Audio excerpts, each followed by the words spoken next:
Lake Natron এমন এক lake যা দেখলে মনে হবে কোনো এলিয়েন প্ল্যানেট থেকে উঠে এসেছে।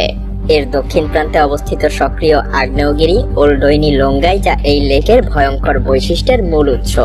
এই আগ্নেয়গিরি থেকে নির্গত স্বাভাবিক সোডিয়াম এবং পটাশিয়াম কার্বনেট সমৃদ্ধ ম্যাগমা লেকের পানিকে করে তুলেছে অতি ক্ষারীয়।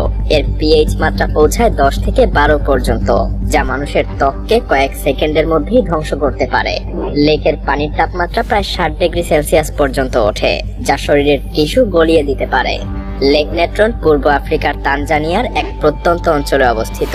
এই লেক এমন এক বিরল প্রাকৃতিক পরিবেশ তৈরি করেছে যা দেখতে মনোমুগ্ধকর হলেও আসলে প্রাণের জন্য বিপজ্জনক। এর দক্ষিণ প্রান্তে অবস্থিত আগ্নেয়গিরি ওলডোইনি লোঙ্গাই, যা এই লেকের ভয়ঙ্কর বৈশিষ্ট্যের প্রধান কারণ।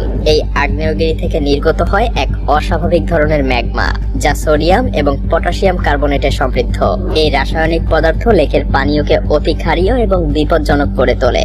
এমনকি এই লেকের পিএইচ মাত্রা 10 থেকে 12 পর্যন্ত হতে পারে, যা মানুষের ত্বক ধ্বংস করার জন্য যথেষ্ট। এমনকি এর গরম পানির তাপমাত্রা প্রায় 60 ডিগ্রি সেলসিয়াস পর্যন্ত পৌঁছায়। এটা ত্বক পোড়ানোর পাশাপাশি বিষাক্ত গ্যাসও নির্গত করে, যা শ্বাস প্রশ্বাসে মারাত্মক ক্ষতি করতে পারে। এমনকি এই লেকের পানি কোথাও প্রবাহিতও হয় না, এটা শুধুমাত্র বাষ্পীভূতই হয়। ফলে লবণের পরিমাণ আরো বাড়তে থাকে এবং লেক আরো বেশি ক্ষতিকর হয়ে ওঠে। প্রাণী বা মানুষ যে কেউই এর পানিতে পড়ে আর রক্ষা পায় না। কিন্তু এই লেকে একবার পড়ে গেলে আপনি কি করবেন, কিভাবে বেঁচে ফিরবেন? প্রথমেই মনে রাখুন, লেক নেট্রনের মতো একটা স্থানে পড়ে যাওয়া মানে সময়ের সাথে প্রতিযোগিতা করা। এখানে 1 সেকেন্ডের ভুল মানে আপনার মৃত্যু নিশ্চিত। প্রথমেই নিজেকে পানির উপরে ভাসিয়ে রাখার চেষ্টা করতে হবে, কারণ লেক নেট্রনের পানি এতটাই লবণাক্ত যে এটা খুব সহজেই আপনাকে ভাসিয়ে রাখতে পারবে। তবে এটাকে সুবিধাজনক মনে করলেও ভুল করবেন। এই লবণাক্ত পানি গরম এবং ক্ষারীয় রাসায়নিকে পরিপূর্ণ। এটা ত্বকের কোষ পুড়িয়ে এবং শরীরের টিস্যু ধ্বংস করে দিতে পারে।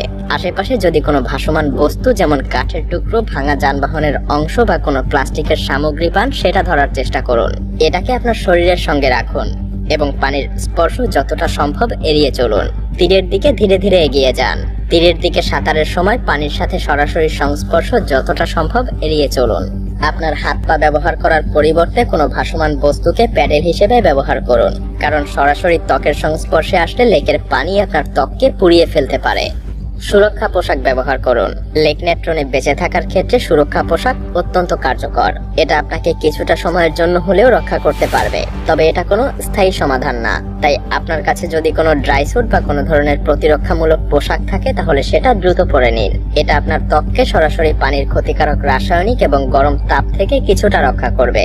তবে এই পোশাক লেকের পানির গরম এবং ক্ষারীয় রাসায়নিকের সামনে খুব বেশিক্ষণ টিকতে পারবে না।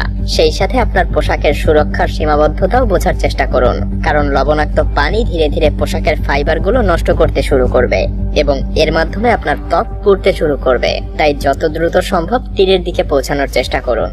সাঁতারের জন্য সঠিক কৌশল অনুসরণ করুন। মনে রাখবেন, লেক নেট্রনে সাঁতার কাটার প্রচলিত কৌশল ব্যবহার করলে আপনি আরো বেশি বিপদে পড়ে যাবেন। এখানে সাঁতারের নতুন কৌশল প্রয়োগ করতে হবে। তাই মাথা পানির উপরে রাখুন।